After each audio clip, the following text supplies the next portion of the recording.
महाराज जी हम आपको क्या कहें, रावण चरित्र उसी को कहते हैं जो केवल श्रद्धावान अनुगतों के ऊपर प्रभाव न छोड़े। चरित्र उसे कहते हैं जो शत्रु के हृदय पर भी प्रभाव छोड़े, उसको चरित्र कहते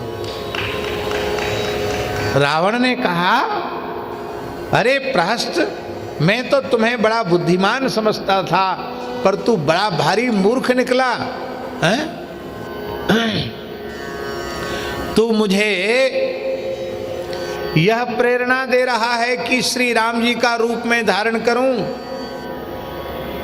श्री राम जैसे चरित्रवान महान व्यक्तित्व का रूप धारण करने की क्षमता क्या इस स्वेच्छाचारी रावण में है?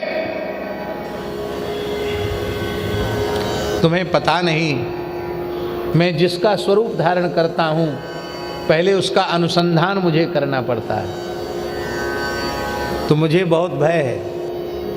मैं राम जी के चरित्र का, राम जी के स्वरूप का, राम जी के गुणों का, राम जी के शील का अनुसंधान करने लगूंगा ना, तो मैं रावण ही नहीं रह जाऊंगा। फिर तू अभीष्ट पूर्ति की क्या चलता है, क्या बात करता है? पर मुझे अपनी धर्म पत्नी मंदोदरी भी माता के रूप में दिखाई पड़ने लग जाएगी, हैं? दूसरी तो मिलेगी नहीं, हमारी जो अपनी है उससे भी मैं वंचित हो जाऊंगा। ये है राम जी का चरित्र, जो बैरियू राम बड़ाई करही। शत्रुता रखने वाले लोग भी राम जी की प्रशंसा करते हैं। और जब रावण वध हो गया, अब वध हो गया तो राम जी स्वाभाविक है, विजयी सब कुछ होता है। राम जी ने विभीषण को राजा तो पहले ही बना दिया, लेकिन विभीषण स्वीकार करते हैं कि त्रिलोक विजयी दशग्रीव रावण को मारने के पश्चात अब संपूर्ण सत्ता तो राम जी की है। राम जी की अनुमति के बिना कुछ भी करना अधर्म है। इसलिए विभीषण ने कहा कि भगवान, रावण वध तो हो गया, आपको विजय भी मिल गई, लेकिन अब आपकी रावण के अंत्येष्टि संस्कार के संबंध में क्या आज्ञा है? आप क्या कहना चाहते हैं?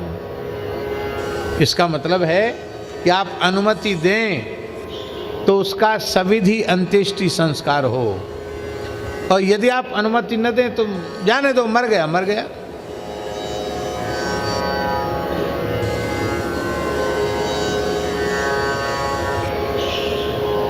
अभी अभी घटना घटी, झूठे आरोप में एक हिंदू युवक को पकड़ लिया गया और पीट पीट कर नृशंस हत्या कर दी गई। और हत्या ही नहीं की गई, पेड़ से लटका कर उसमें आग भी लगा दी गई।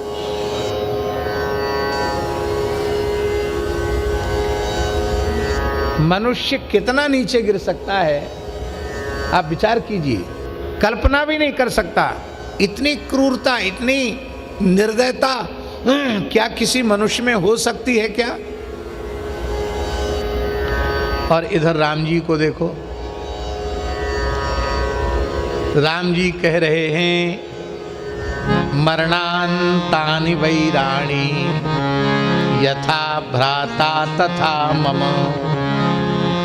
हे लंकेश विभीषण, बैर जो होता है वो मरने के बाद नहीं होता। मरने के बाद शत्रुता रखने वाले को मनुष्य नहीं कहते हैं। जब तक वैर तब तक ही संसार में होता, जब तक शत्रु जीवित है। आज रावण के वध के पश्चात मेरा रावण से कोई वैर नहीं।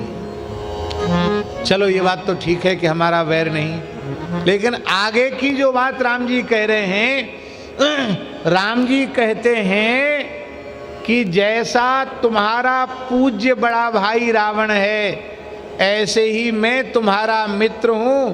मैं भी रावण को अपना अग्रज मानने के लिए तैयार हूं। इसलिए मैं अपने प्रतिनिधि के रूप में लक्ष्मण को भेजता हूं, और पूरे राजकीय सम्मान के सहित रावण का अंत्येष्टि संस्कार होना चाहिए। ये राम जी का स्वभाव है। इसलिए कहा गया पुरुषो रामचरितम श्रवणैरुपधारयन् आनृशंस्य परो राजन् कर्म बंधैर्विमुच्यते।